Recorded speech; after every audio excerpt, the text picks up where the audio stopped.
This is RIFF Radio, a presentation of RIFF Magazine Online. I am Mike DeWald, and a very, very special guest on this week's episode.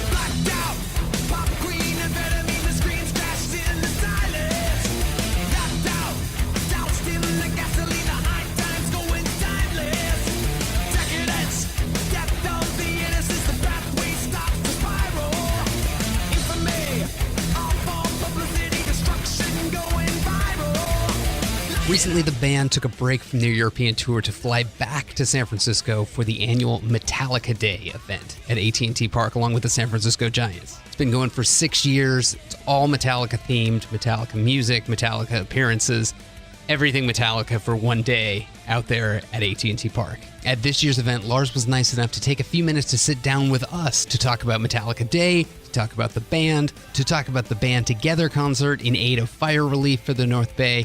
So many different things to cover with Lars.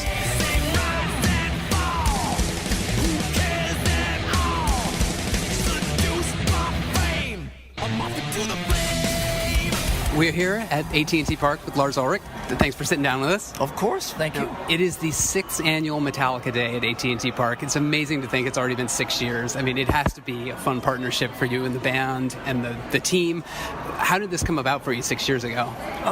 Well, San Francisco has obviously always been an integral part of who Metallica is. When we travel all over the world, we fly the flag for all things San Francisco and Bay Area, North Bay, East Bay, South Bay, the whole thing. And I'm not really sure how it came about. I mean, we've been going to Giants games for years and years and years, and we're just integrated into the DNA of this city and all the things that happen in this city, including sports events and whatever else. And I guess 6 years ago it was like, should we do this? And here we are. And it's still going on, and it's going stronger and stronger. And as far as I'm concerned, I'd love to do this in perpetuity. Yeah, it's forever.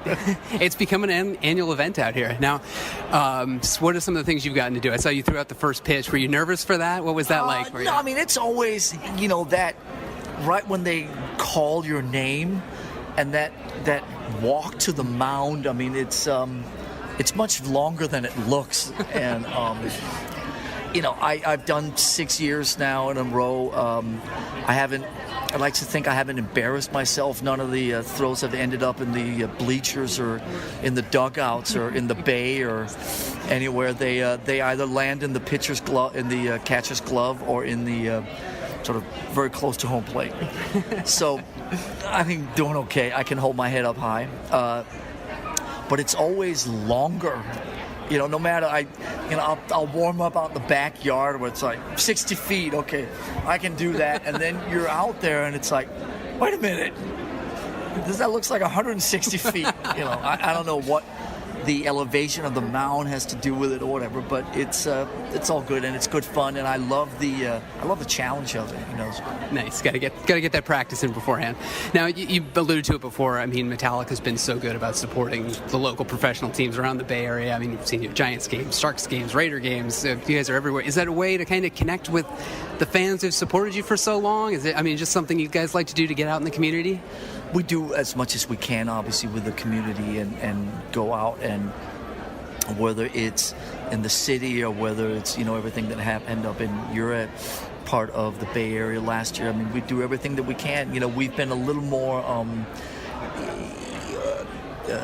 sort of visible and vocal about it in the last couple of years. The first, when we started getting into charitable stuff, we were sort of playing both sides of the how visible should we be, because we don't want it to be construed as we're sort of, look how cool we are, and we're patting ourselves on the back, and we're writing all these checks and helping out. That there can be a self sort of glamorizing, whatever the right word is, element to it.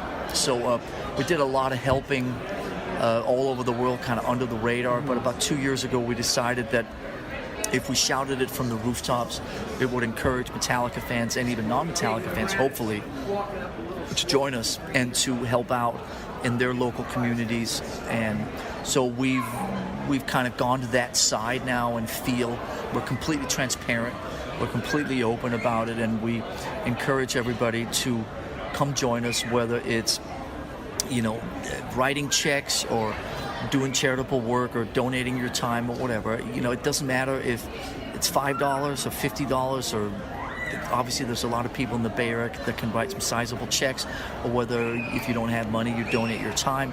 Whatever you do, anything that helps the local community is appreciated, and we do what we can to encourage our fans and our non-fans to sort of take that journey and walk that path with us. And up where you guys are, obviously you had a horrific couple of months in the fall, and we hopefully did what we could to help bring attention to that. And we played a show here 6-8 months ago and met a lot of families and did what we could to throw love back to them and raise awareness, and hopefully also help raise some money that really would make a difference to everybody that was at the receiving end of all that devastation up where you are.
The last time you were here was at the Band Together show, Metallica playing here.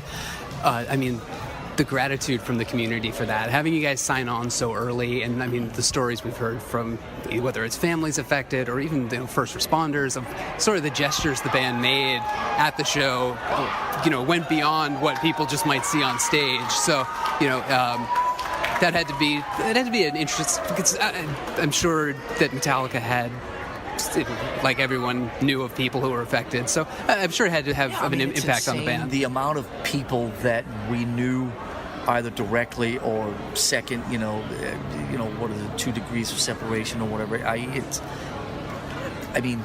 is 30, 45 minutes from where we are, and it's just crazy. Everybody knew somebody, and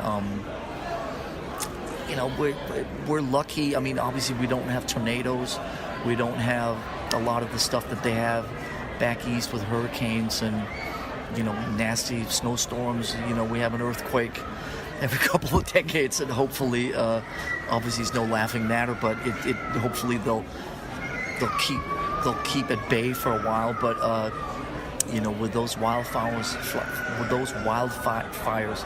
that was so crazy, and I think it caught everybody off guard, but also, was in a way a good reminder of, first of all, how fortunate we are to live in a place where that stuff is so rare, but also about, how it can hit close to home at any time, and that we should always be grateful and appreciative of what a great life we have here. I mean, the San Francisco Bay Area is one of the most advanced communities in the world, and we're part of shaping the future here, and our standard of living here goes above and beyond most places on this planet, and still at the same time that kind of devastation can hit right in our backyard. So I'm so proud of how everybody rolled up their sleeves and just, got their hands dirty, and everybody contributed at whatever level they could. Right. Now, Metallica, ever the road warriors, you're back on a plane and back in Europe, probably by the end of this week, tomorrow. I'm flying tomorrow. So now, what's the rest of the year hold for Metallica? Is it on the road? Yeah, we're finishing our European tour. We got one more leg for the next 2-3 weeks, and then we got the summer off. First summer off in a few years. Excuse me. And then we start in America indoors in September, and we're playing a lot of cities that we don't visit that often. We did a stadium run last summer, and now we're playing indoors in sort of what's called secondaries, or I don't want to, shouldn't be disrespectful, but sort of small, the next 30 cities. So we're playing in California. We're playing Fresno. We're playing Sacramento. Playing Portland, Salt Lake City. So lots of great places, and that we don't get a chance to visit often enough, and a lot of places in the Midwest. We're going to like North Dakota, and a lot of places like Little Rock, Arkansas, and places like Lubbock, Texas, that we don't get a chance to tour very often. So we're looking forward to getting a chance to take the Metallica experience to places that we don't get a chance to go, so it'll be cool. Excellent. Lars Ulrich, Metallica night at AT&T Park. Thanks for sitting down. All right, thank you. Appreciate it. Our thanks again to Metallica's Lars Ulrich for joining us here on Riff Radio. Again, a presentation of Riff Magazine online. Head to riffmagazine.com for all the latest news, album reviews, concert reviews from the Bay Area and beyond. We'll catch you next time here on Riff Radio.